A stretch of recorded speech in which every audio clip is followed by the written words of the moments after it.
Hello there. Good evening, everyone. This is Jay Mardharaj. I'm a part of the Calyrex family. First off, I would like to thank everybody at Visamo, and the management behind it, the people who are running the home, the shelter home there, for giving me this opportunity to speak on this platform. Of course, I'll also like to congratulate them because it's been about 45 or 46 episode of the sessions that has been conducted on this platform, and we've been able to rope so many people from different sectors and providing their views and perspective about what's going on. And I think it's a good initiative uh, from this from the group behind who's working on it, and so I'd like to congratulate them. With Samo, for everybody at Calorex, we are extremely proud of what we've achieved as in terms of providing for the society. And it's of course it started off in 2001 after the effect of the earthquake in 2001. So with the mission and with an objective to help and educate underprivileged children who were most affected. But today we've been able to foster more than 100 children every year, and we add about 10 children every year. And they've been provided with the best of facilities, and most importantly, I think the life of a normal human being is what is more which is most cherished for everybody, right? So, and they are given a power to believe, the power to uh, change the society and impact it in a way that it creates a better place to be in, right? So for that, I think we are immensely proud, and people who work tirelessly behind it uh, have to be given credit. And and also most and also I would like to a word of appreciation for all the donors and the volunteers who have contributed towards this cause and made Visamo what it is today, and given us the given us the I mean the converted our dream into a reality today. So with that, moving on, I would like to come to the topic today. So when I was thinking of a topic with the current scenario as it is and the pandemic spread, uh, uh, when I uh, when I saw this, there's a book that has been inspired, have inspired me all across, right? So the Seven Habits of Highly Effective People. This is by Stephen Covey. So when I thought of this situation today and what we as human beings uh, don't we've been neglecting it the most is our personal self, right? So we've been caught in the rigmarole of corporate life and somebody fighting for just sustenance. But what we do not pay attention to is how we can better ourselves as an individual and as a human being. So this book gives us an insight about how to take care of yourself first, then look at the society at large and try to help others.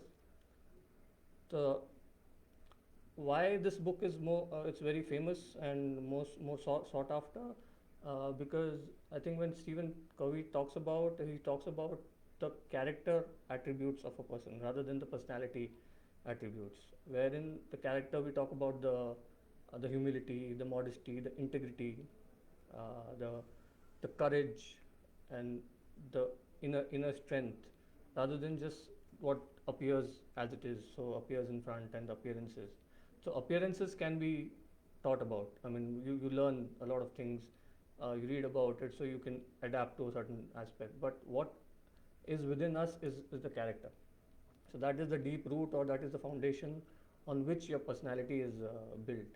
So you can fake the personality part of it, but if it's deep rooted in your character, you can't really you can seldom fake it. So with that, I would like to jump into the seven habits that Stephen Covey has been talking about and has been mostly followed. So the first one is be proactive. So there are two kinds of people. One who are reactive, and the others who are proactive.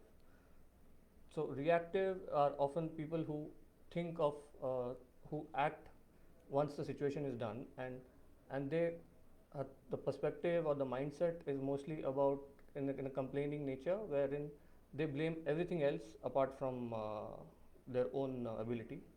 So wherein you talk about the weather, the politics, the economy, what people say, and how it, what's their opinion, so society at large.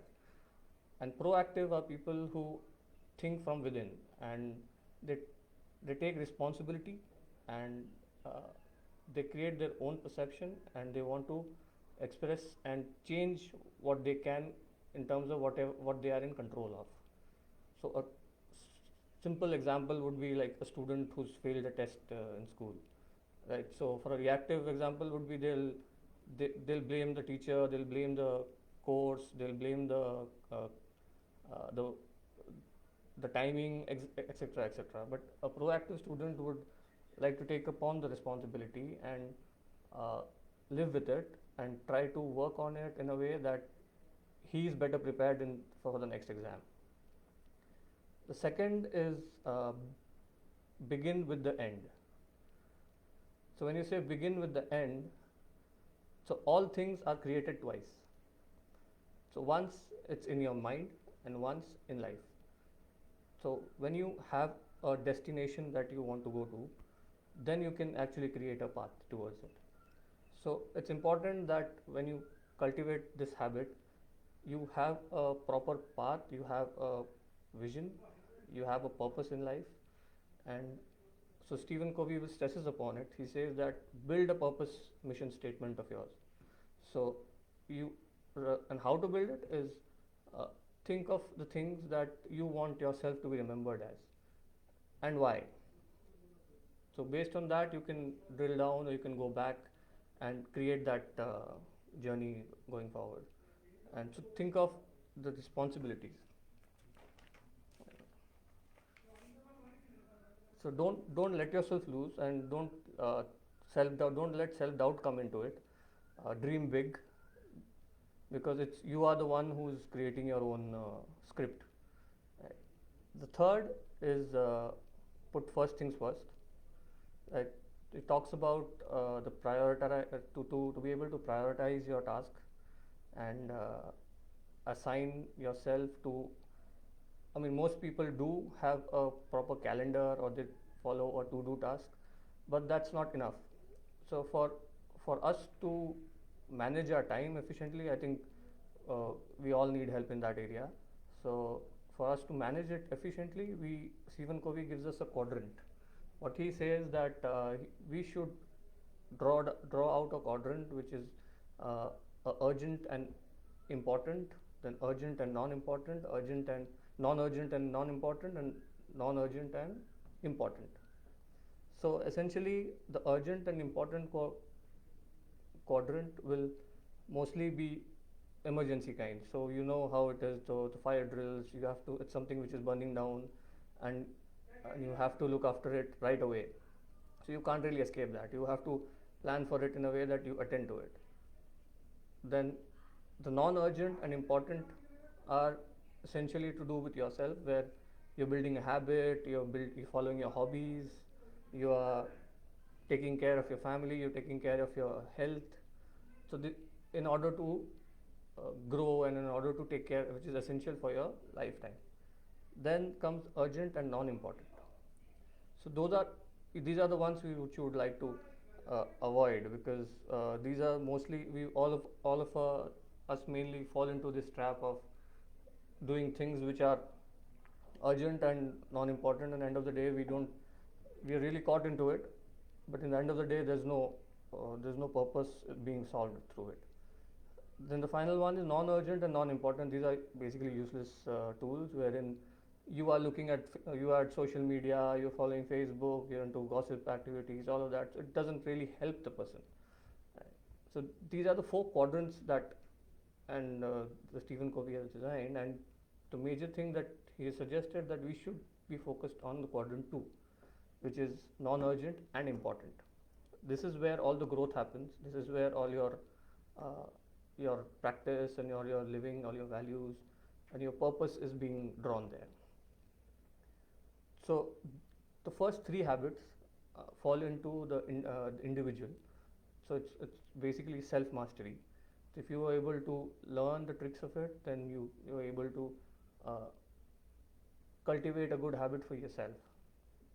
So the habit 4 to 6 is essentially for people, for your family, for team, for relationships. So Steve, in this book, you'll find that she's talking about maturity continuum, where it starts from in the life of a person. There's a stage of dependence, then independence, and then interdependence. Dependence is where you are more reliant on the you part of it, where it's a relationship between a mother and child, a teacher and a student, and a superior and a subordinate. So you mostly rely toward the other person. Dependent is where you take control and you are the person who's living your life and you're in the driving seat. So I concept comes in. Interdependence is which is the peak of maturity, where you are able to bring other people into your life, and so so your family, your team. So I becomes we. So that's where the entire I mean that should be the ultimate objective of a person. So from now we talk about the habit 4 to 6, which falls in the category of interdependence. So habit number 5 is think win-win. So we can have I mean there are about 6 probabilities of a deal that gets done, right?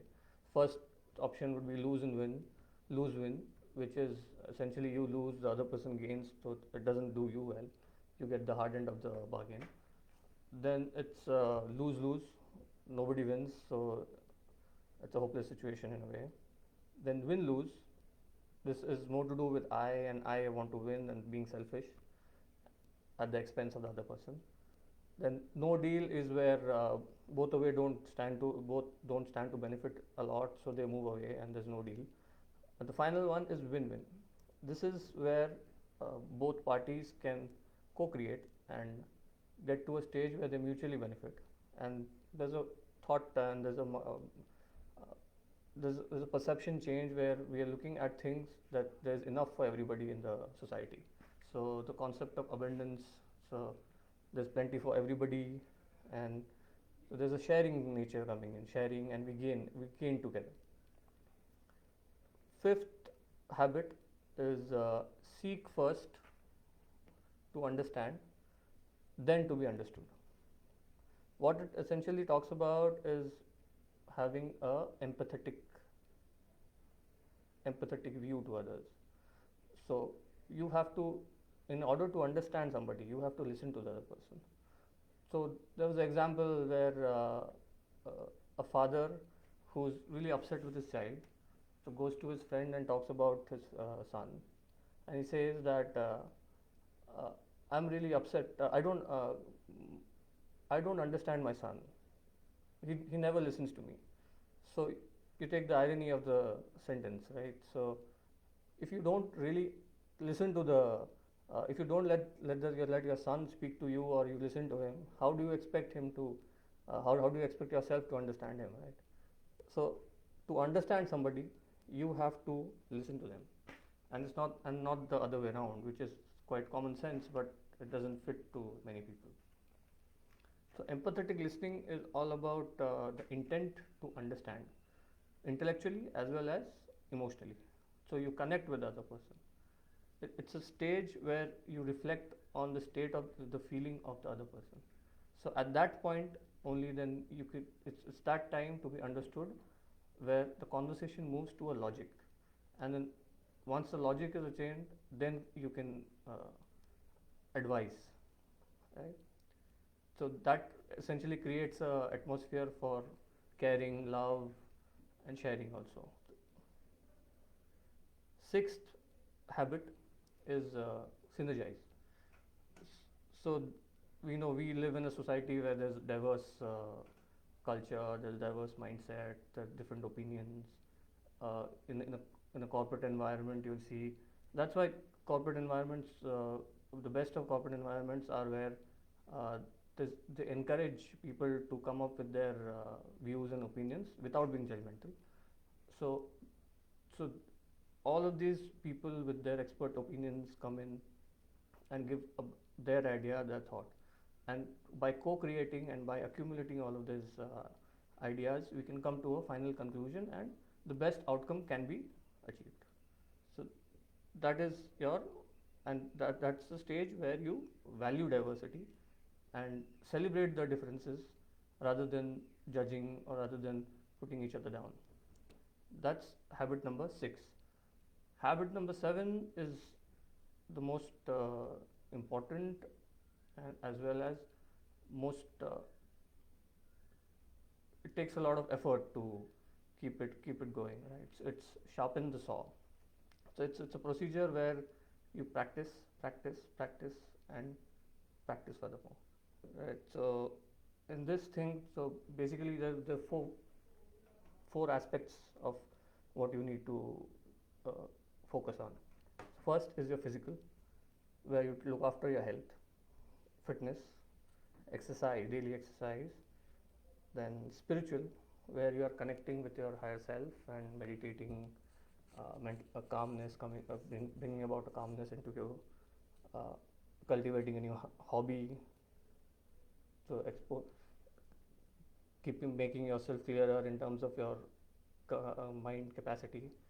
Then comes your cognitive, where you are eager to learn, educate yourself, learn about different cultures, explore. Then comes the last one is social, which is also very important, where you have to attend to your family, you have to attend to your team, you have to attend to relationships is important, and then attend to the networking aspect as well. So keeping all these four in tandem, it helps you in a way to focus on the first 6 habits. So practice essentially will enable you to continually improve and renew and keep yourself fresh, and and of course I mean these are all practices which one needs to take up, and old habits will definitely come in a way. You will have some obstacles, but the mission here is to keep persevering and pushing yourself and be focused and be open minded and be open to self discovery. So you'll be surprised, but this is a continual effort. Now, of course, that's that for the 7 practices. So I'll just repeat what are the 7 habits. So first is be proactive. Second is begin with the end in mind. Third is put first things first. Fourth is think win-win. Fifth is seek first to understand, then to be understood. Sixth is synergize. And lastly, the final 7th point is sharpen the saw. So that brings me to the end of this short talk. Uh, by the time, if anybody wants to comment anything and if there's any queries, I'll just give it a minute to see if there's any questions.